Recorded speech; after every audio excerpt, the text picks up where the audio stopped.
এই স্বাদের ভাগ হবে না। আজ সকাল সকাল ছুটির দিনে সবাই বাড়িতে আছে, তো কি রান্না হবে?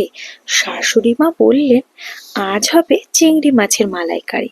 উফ, বাড়িতে তো সবার প্রিয় এই চিংড়ি মাছের মালাইকারি, তো আমারও ভীষণ ভালো লাগে। তো আমি বললাম রান্নাটা আমিই করি, তাই ভাবলাম তোমাদের কাছে শেয়ার করি। খুব ইজি রান্না।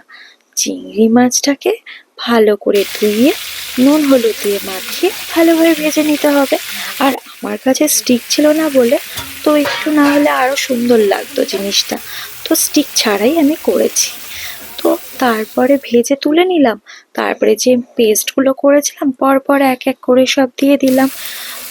তারপরে ভালো করে চিংড়ি মাছ আর এই পেস্টগুলো দিয়ে ভালো করে মিক্সড করে নুন একটু পরিমাণ মতো দিয়ে দিলে, আর চিনিটাও পরিমাণ মতো দেবে, দিয়ে তারপরে কিছুক্ষণ সিম আঁচে রেখেই তৈরি হয়ে গেল চিংড়ি মাছের মালাইকারি। তো দারুণ খেলাম। তাই বলে যে এই স্বাদের ভাগ হবে না। তো তোমাদেরও কার কার ফেভারিট চিংড়ি মাছের মালাইকারি অবশ্যই কমেন্টে জানিও। আজ তবে আসি, টাটা।